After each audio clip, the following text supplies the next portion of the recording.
말씀은 창세기 12장 말씀입니다. 구약 14쪽에 있습니다. 창세기 12장 1절에서 3절 말씀입니다. 다 찾으신 줄 알고 함께 읽겠습니다.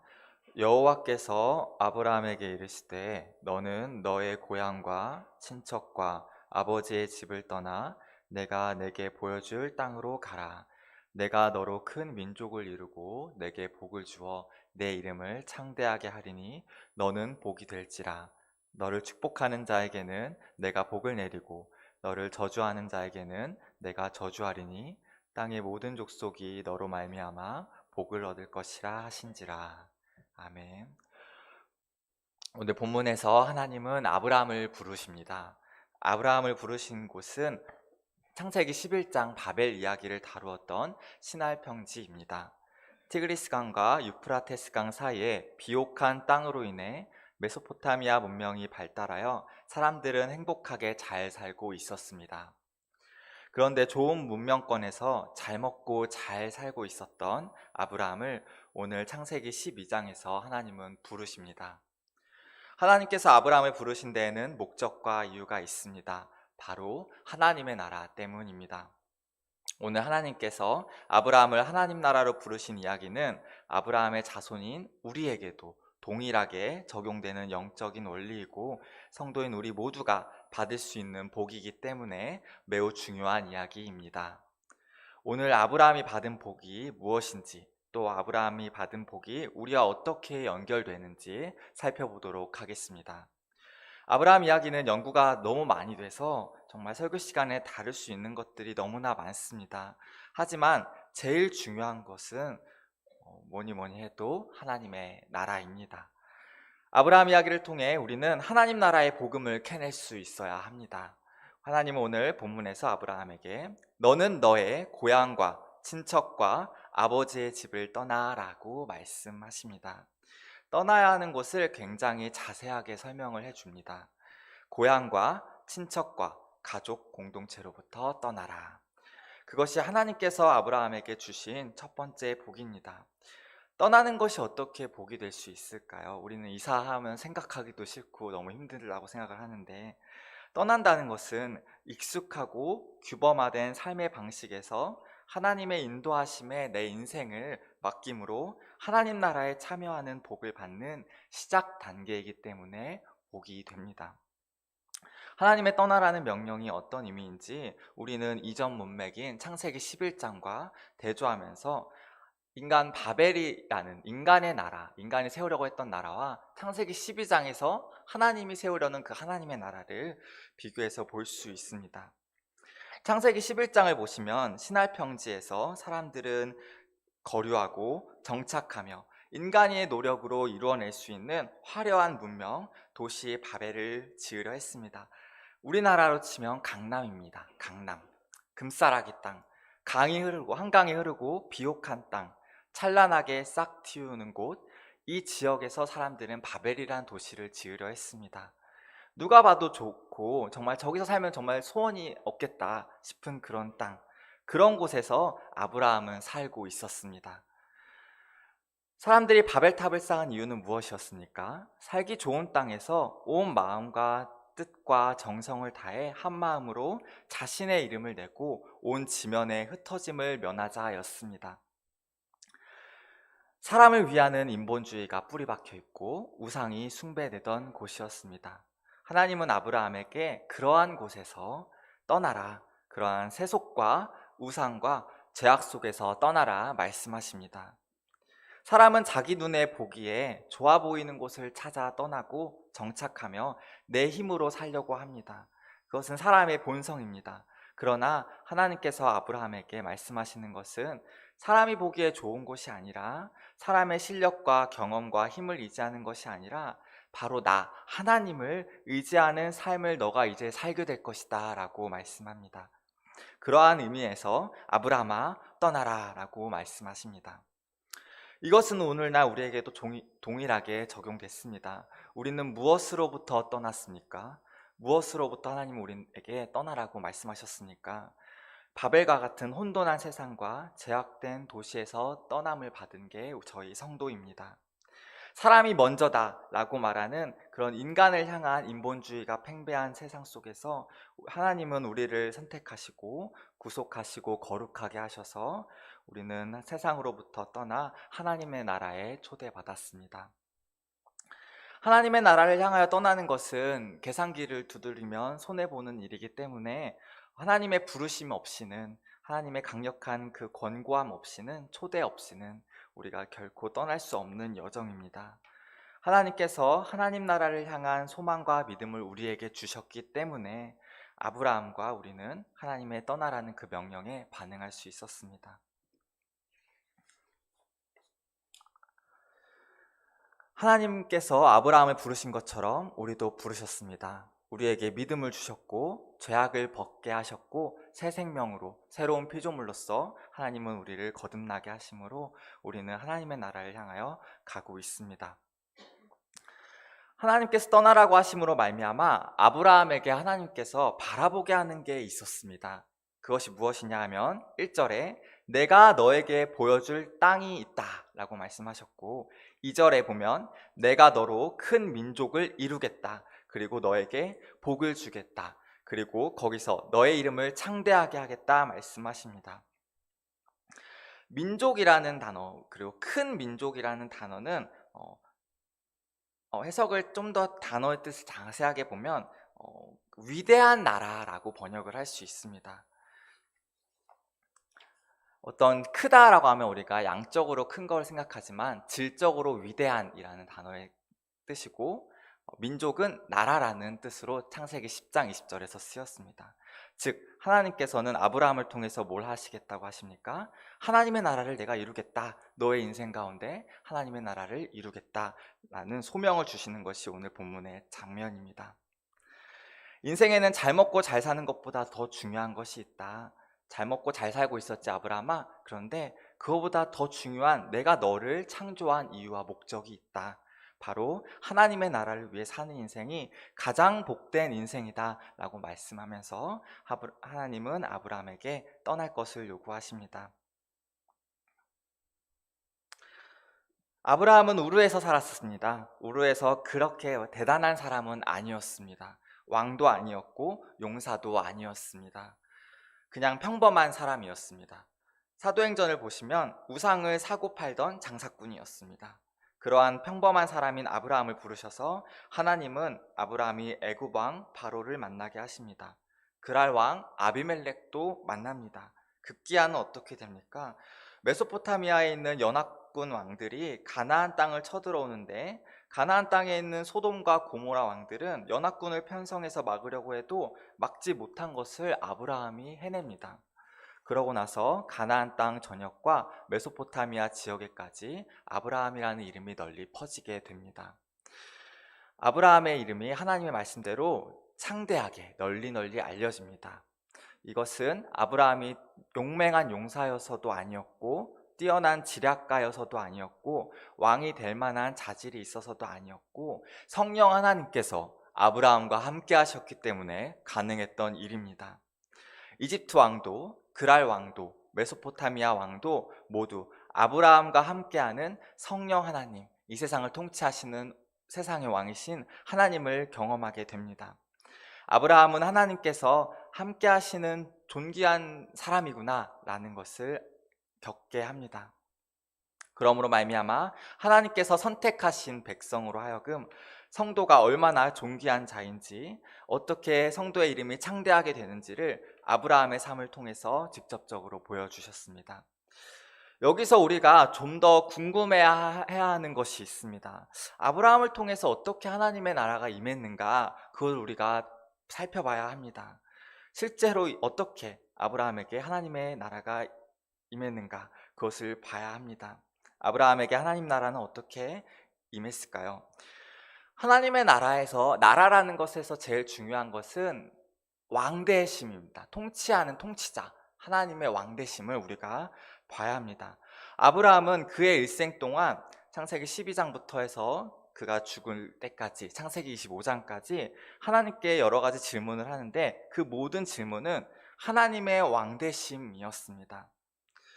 그리고 하나님은 아브라함의 인생을 통해 하나님께서 아브라함의 인생의 왕이셨다, 주인이시다라는 것을 가르쳐 주셨습니다.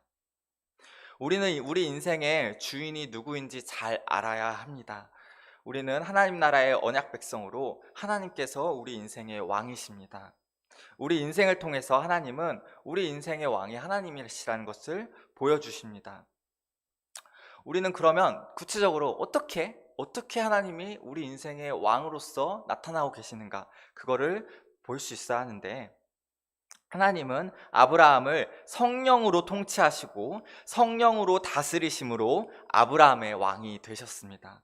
성령으로 임재하시고 인도하셔서 아브라함의 인생 가운데 하나님의 나라가 펼쳐질 수 있었습니다. 하나님은 성령 하나님을 통해 아브라함의 인생 가운데 하나님의 하나님 되심을 드러내셨습니다. 성령을 통해 발현되는 하나님의 왕 되심은 우리 인생에도 동일하게 적용됩니다. 현재적 하나님 나라의 왕이신 예수 그리스도께서 우리에게 성령을 부어주심으로 우리의 인생을 현재 다스리고 계십니다.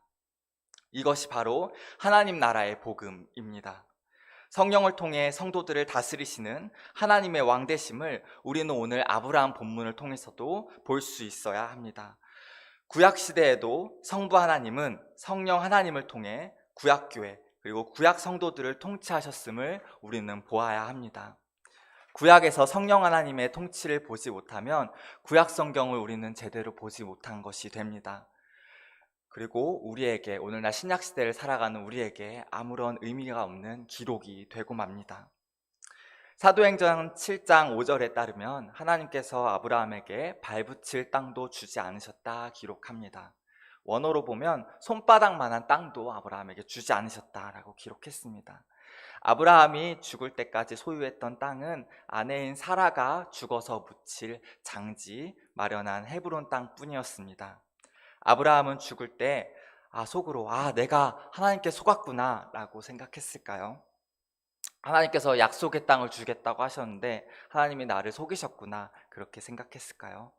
아브라함은 가나안 땅에서 죽을 때까지 이방인 신세였습니다. 아브라함은 가나안 땅의 주인으로 행세할 수 없었습니다. 그렇다면 죽었을 때 아브라함의 유언은 어떠했을까요? 아들 이사가 내가 우르에서 잘 먹고 잘 살고 있었는데 하나님의 이빨린 말에 속아서 헤브론 땅에 묻혀 죽는구나. 너는 하나님께 속지 말고 다시 저 메소포타미아 문명으로 돌아가서 잘 먹고 잘 살아라 라고 유언했을까요? 그렇지 않습니다. 아브라함은 하나님의 나라를 소유했고 아브라함을 통해서 하나님은 하나님의 나라를 이루셨습니다. 하나님은 성령 하나님을 통해서 아브라함의 인생에 하나님의 나라를 이루어 가셨습니다. 어떻게 알 수 있을까요? 아브라함 본문을 쭉 읽어 내려가다 보면은 아브라함은 종종 단을 쌓고 여호와의 이름을 부릅니다. 단을 쌓고 여호와의 이름을 불렀다라는 것은 하나님께 예배했다는 말입니다.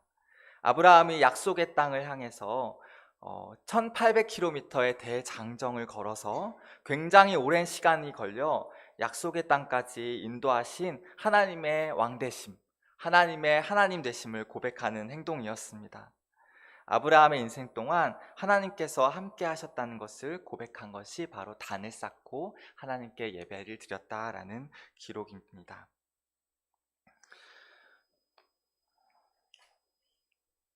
아브라함은 이곳저곳 떠돌아다녔습니다. 약속의 땅을 향해서도 갔다가도 기근 때문에 이집트에도 가서 또 다시 돌아오고 계속해서 떠남의 여정을 통해서 자신을 부르시고 인도하신 하나님께서 나를 지금 지키시고 인도하시는구나, 하나님께서 만왕의 통치자이시구나 라는 것을 알게 되었습니다.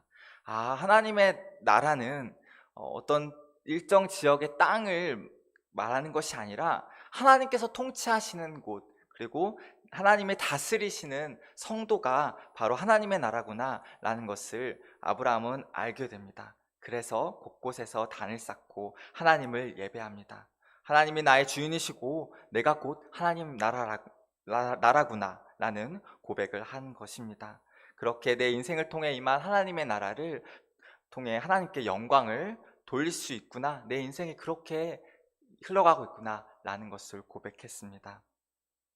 실제적으로 나는 가나안 땅의 실소유자가 아니지만 내 땅으로 가지고 있는 소유가 없지만 내가 밟는 모든 땅이 하나님의 나라였구나.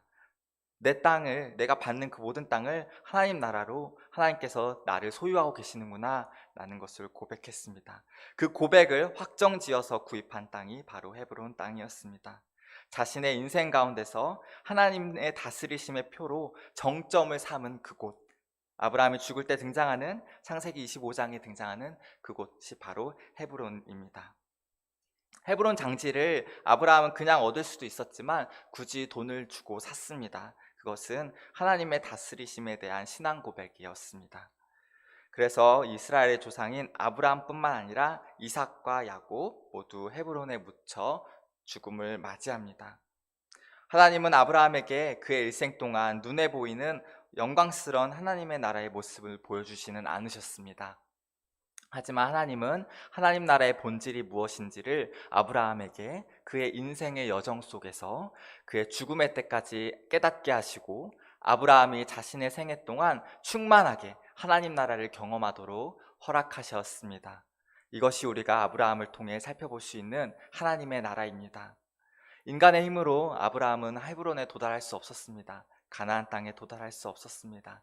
갈 바를 알지 못하고 하나님의 인도하심에 자신의 인생을 맡기어 아브라함은 약속의 땅에 도착하여 죽음을 맞이하게 됩니다. 아브라함은 성령 하나님의 인도하심 속에서 하나님의 자신과 함께 하심을 경험하고 하나님의 왕되심을 목격하며 죽음에 듭니다. 오늘 우리는 하나님께 예배드리러 나왔습니다. 아브라함이 단을 쌓고 여호와의 이름을 불렀던 것처럼 이 자리에 함께 나온 우리도 하나님께 예배드리며 나의 인생의 여정 동안 함께 하시고 인도하신 하나님을 고백하길 원합니다. 성령 하나님의 인도하심 없이는 우리는 이 자리에 오지 못했을 것입니다. 살면서 하나님의 다스리심을 우리는 충만하게 목격하고 있습니다. 하나님은 오늘 우리를 아브라함처럼 하나님 나라로 초청하십니다. 하나님은 우리를 소유하셨고 우리는 하나님을 소유하였습니다. 하나님은 우리에게 하나님을 바라보고 하나님 나라를 바라보며 즐거워하기를 원하십니다. 이 얼마나 영광스러운 일입니까? 아브라함은 자신의 인생 가운데 성령 하나님을 통해 임한 하나님의 나라를 누렸고 주님 다시 오실 때 임하게 될 완성된 하나님의 나라도 바라보았습니다. 요한복음 8장 56절에서 아브라함은 하나님 나라의 왕이신 예수님 오시는 그 날을 보며 즐거워하다가 보고 기뻐하였다 말씀합니다. 히브리서 11장 10절에서는 아브라함은 하나님이 계획하시고 지으실 터가 있는 성, 새 예루살렘 성을 바라보았다라고 말씀합니다. 이것은 성도들의 소망이요 복입니다. 이 땅에서 발붙이고 살아가는 우리의 인생은 너무 고생스럽습니다. 너무나도 험난하고 너무나도 힘이 듭니다. 무언가를 하기 위해서 많은 요구와 노력이 필요한 세상을 살고 있습니다. 하지만 하나님께서는 성도인 우리를 위해 하나님 나라를 예비하시고 계시고 새하늘과 새 땅 그리고 새 예루살렘 성을 준비하고 계십니다. 우리가 발붙일 땅을 우리가 거할 처소를 예비하고 계십니다. 세상은 바벨과 같이 혼돈하고 난임과 분열과 이 혼돈이 가득한 세상 가운데서 하나님은 우리를 하나님 나라로 초대하십니다. 오늘 하나님께 나와 예배드리는 우리 모두가 다시 오실 예수님을 기다리며 하나님 나라를 바라보며 기뻐하고 즐거워하길 바랍니다. 장차 올 영원한 도성, 영원히 흔들리지 않는 도성, 새 예루살렘 성과 새 하늘과 새 땅을 바라보며 남은 인생을 소망 가운데에서 살아가는 시간 되시기를 바랍니다. 그렇게 이 땅 가운데서 성령을 통해 임하는 하나님 나라를 즐거워하다 천국에 들어가는 복된 천국 백성들 되시기를 기도합니다. 기도하겠습니다. 하나님 아버지 감사합니다. 오늘 아브라함 인생을 통해서 하나님께서 어떻게 하나님 나라를 이루어 가셨는지를 살펴보았습니다. 정말 잘 먹고 잘 살고 있었습니다. 정말 인간으로서 이루어낼 수 있는 최고의 문명권 가운데서 정말 금싸라기 그 땅에서 잘 살고 있었는데 하나님은 그게 다가 아니다. 내가 너를 창조한 것은 너가 잘 먹고 잘 살다 죽기를 바라면서 내가 아브라함 너를 창조한 것이 아니다. 나는 너를 향한 목적이 있다. 창조의 계획과 뜻과 그 방향이 있다. 바로 하나님의 나라가 있다. 거기로 너를 내가 초대한다. 너를 부른다. 라는 그 부르심의 장면을 살펴보았습니다. 아브라함에게 하나님은 복을 주시길 원했고 그 복의 실체인 하나님의 나라를 그의 인생 가운데서 성령을 통해 아브라함을 인도하시면서 보여주셨습니다. 정말 평범한 사람이었던 아브라함을 성령 하나님께서 함께 하심으로 그 주변의 강대국들이, 메소포타미아 강대국의 그 왕들과 또 이집트 문명의 그 왕들이, 바로 왕이 아브라함을 보면서 이 세상의 진짜 왕은 따로 계시구나. 나는 내가 왕인 줄 알았는데 진짜 이 세상의 왕은 하나님이시구나 라는 것을 목격하게 하셨고, 아브라함이 그렇게 하나님의 나라를 누릴 수 있도록 하셨습니다.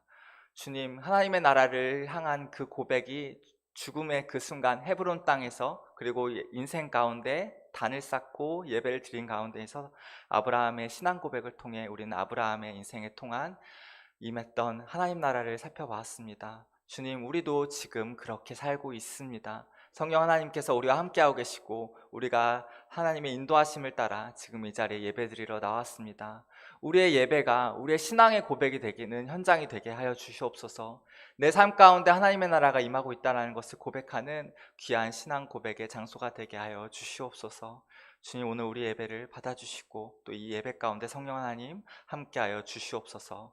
그렇게 살다가 정말 복된 하나님 보좌가 있는 그곳, 하나님께서 우리를 위해 마련하신 그 처소, 흔들리지 않는 도성 새 예루살렘 성을 갈 수 있기를 원합니다. 하나님, 그 영광스러운 또 새 하늘과 새 땅에 우리가 발을 디딜 수 있기를 원합니다. 하나님께서 우리에게 준비하신 그 복들을 우리가 다 유업으로 상속으로 받을 수 있는 복된 하나님 나라의 백성들, 언약 백성들, 주님의 자녀들 될 수 있도록 인도하여 주시옵소서. 감사하며 예수님의 이름으로 기도드렸습니다. 아멘.